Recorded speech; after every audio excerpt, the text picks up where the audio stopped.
இன்னைக்கு நம்ம சேனல்ல என்ன பார்க்க போறோம்னு பார்த்தீங்கன்னா, நவம்பர் 19ஆம் தேதி கார்த்திகை 3ஆம் நாள் அமாவாசையானது வருகிறது. இந்த அமாவாசைக்கு பிறகு கடகராசினியர்களுக்கு ஏற்படக்கூடிய நன்மைகள் என்ன, தீமைகள் என்ன அப்படிங்கிறத பார்க்கலாம்.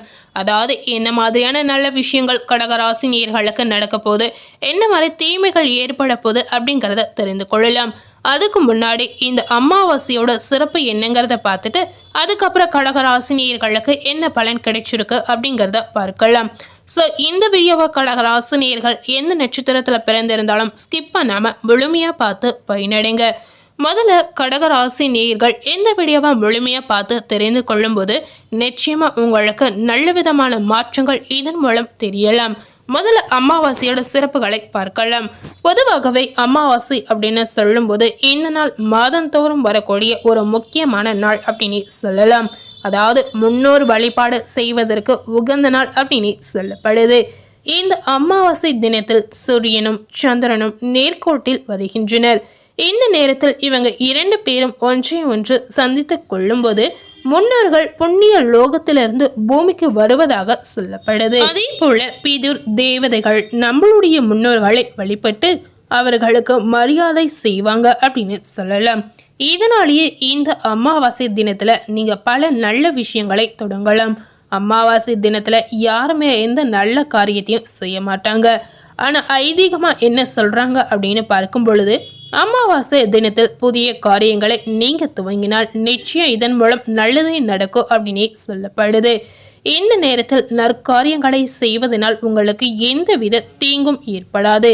முன்னோர்கள் பூமிக்கு வரக்கூடிய இந்த நாள் ரொம்பவே நல்ல நாள் அப்படின்னு சொல்றாங்க.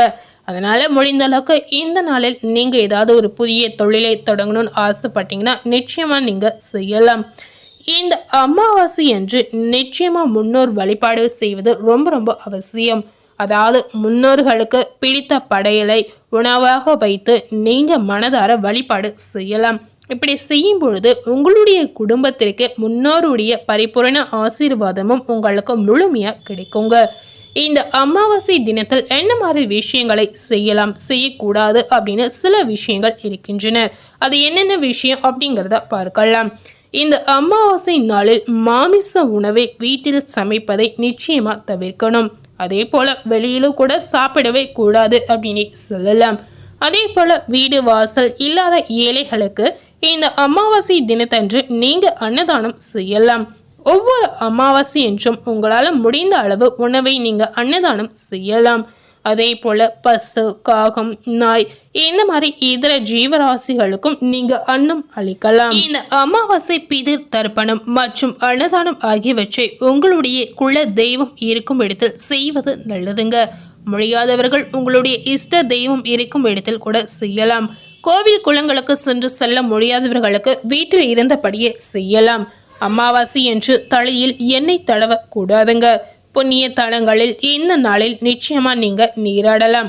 கடலில், நதியில் நீராடலாம் அப்படின்னு சொல்லப்படுது. இந்த அமாவாசை தினத்தன்று காலை சூரிய உதயத்தின் போது கடலில் எடுக்கப்பட்ட நீரை வீட்டுக்கு கொண்டு வந்து தீர்த்தமாக தெளிக்கலாம். இதனால வீட்டில் இருக்கக்கூடிய அனைத்து தோஷங்களும் நிச்சயமா நீங்கிடும் அப்படின்னு ஐதீகமாகவே சொல்லப்படுது. ஸோ கண்டிப்பாக இந்த மாதிரி விஷயங்கள் தெரியாதவர்கள் கூட இந்த வீடியோ மூலம் தெரிந்து கொண்டு நிச்சயமாக இந்த விஷயத்தை நீங்கள் பின்பற்றி செய்யலாம்.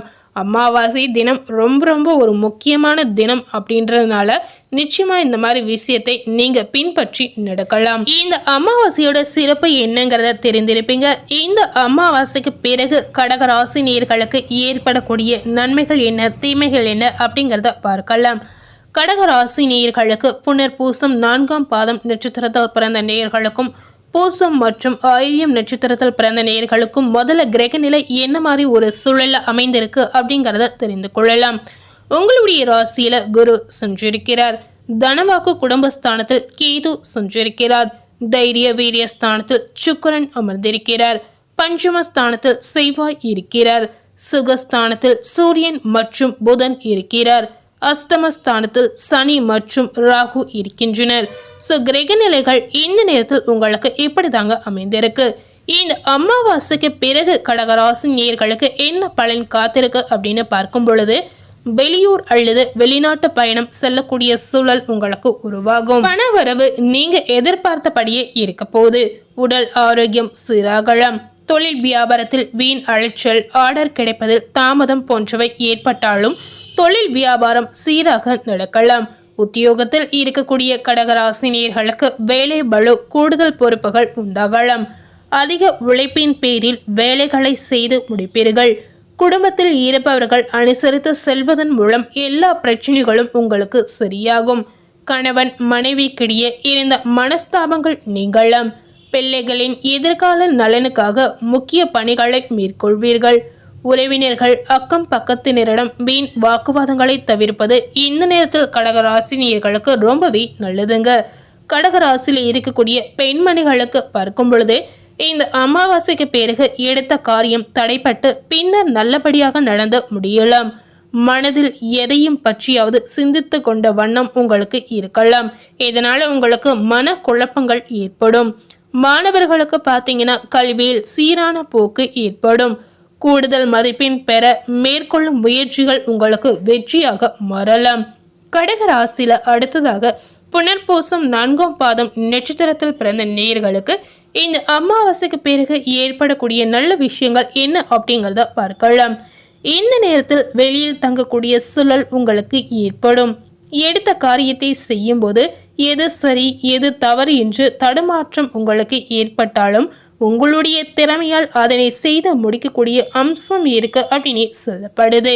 பணவரவு உங்களுக்கு எதிர்பார்த்தபடி அமையலாம். தொழில் வியாபாரத்தை பார்க்கும் பொழுது நல்ல ஒரு முன்னேற்றம் உங்களுக்கு இருக்கலாம். நிதி உதவி தகுந்த நேரத்தில் உங்களுக்கு கிடைக்கலாம். வாடிக்கையாளர் மத்தியில் மதிப்பு உங்களுக்கு அதிகரிக்கும். உத்தியோகத்தில் இருக்கக்கூடிய கடகராசினியர்களுக்கு நீண்ட நாட்களாக எதிர்பார்த்த பதவி உயர்வு கூட கிடைக்கலாம். அதே போல சம்பள உயர்வு வரக்கூடிய அம்சம் கூட உங்களுக்கு இருக்கிறது. அடுத்ததாக கடகராசியில பூசம் நட்சத்திரத்தில் பிறந்த நேயர்களுக்கு இந்த அமாவாசைக்கு பிறகு பார்க்கும் பொழுது குடும்பத்தில் மகிழ்ச்சி அதிகரிக்கும். கணவன் மனைவிக்கிடையே இதுவரை இருந்து வந்த கருத்து வேற்றுமை நீங்கி நெருக்கம் அதிகரிக்கலாம். பிள்ளைகளுக்கு தேவையான பொருட்களை வாங்கி கொடுக்கக்கூடிய சூழல் உங்களுக்கு ஏற்படும். அதே போல பெண்களுக்கு மிக கவனமாக பேசுவது இந்த நேரத்தில் நல்லதுங்க. அதாவது பெண்மணிகள் உங்களுடைய கோபத்தை குறைத்துக் கொள்வதும் அதீத நன்மையை உங்களுக்கு ஏற்படுத்தி கொடுக்கலாம். எதிர்பார்த்த பண உதவி பெண்மணிகளுக்கு கிடைக்கலாம். கடகராசியில் இருக்கக்கூடிய பெண்கள் பார்த்தீங்கன்னா இந்த அமாவாசைக்கு பிறகு நீங்க கண்டிப்பா யாரிடமும் பேசாமல் இருப்பதே உங்களுக்கு நல்லதுங்க.